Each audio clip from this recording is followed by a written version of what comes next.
One of the first things I wanted to talk about and just kind of bring up is you carry your heritage and your culture very proudly in wrestling. Being Puerto Rican, how important is that for you to do? Very important, because now you see it more, because you see it with Damian Priest being the first Puerto Rican world champion in 50 years. Which is crazy. It's crazy. And mind you, there was so many. Carlito was there for so long. You know, he could have been a world champion. He had the stamina, he had the skill to do it. You had his brothers there.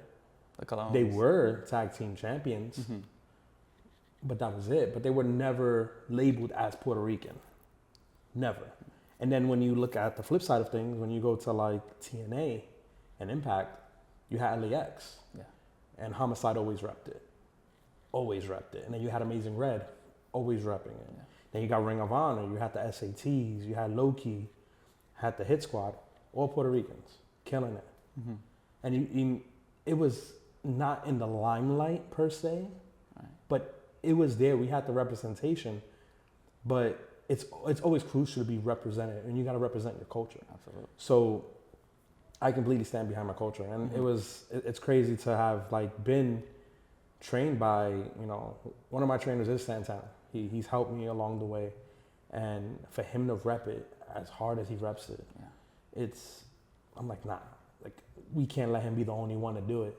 Right. So like to be able to rep it, and especially rep it with my tag team partner, we just go in, especially this year being the fact that you did mention House of Glory.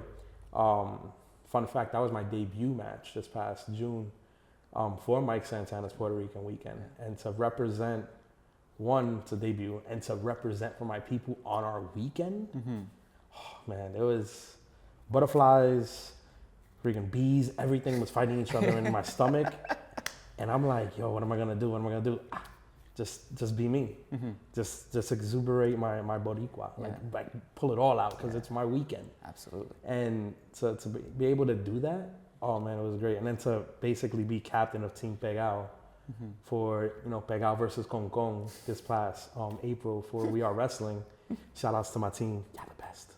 And Con Con, y'all cool too. I'm cool with y'all. I like y'all. But, it was cool to represent like Puerto Rico on that night too. So it's to represent means a lot, and I'm a New Yorican at the end of the day too. So you got the mix of both worlds. Right. You mentioned House of Glory's my Santana's Puerto Rican weekend.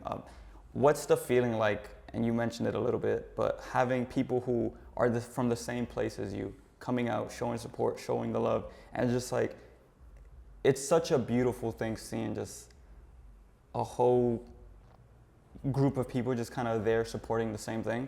What does that feel like for you? It feels amazing. Like, again, when you've gone to the shows, you see how when my music hits, how the fans get, right? So think about it like this.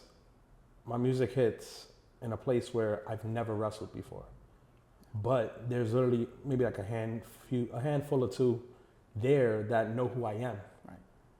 But they didn't know exactly when I was going to come out. So out of nowhere, you hear my music hit, and those few start screaming, so everybody starts looking that way. But everybody has a Puerto Rican flag. Yeah, I have one too. So I'm like, this is a little interesting. But to have like, when that music hits and I'm coming out, and I hear them like screaming, I'm like, yeah, it's time.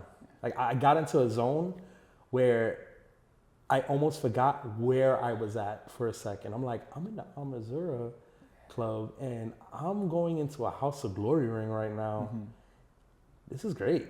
Like this is something that I wanted to do for the 8 years of me being in wrestling. And everybody's there. But not that just everybody's there for a wrestling show.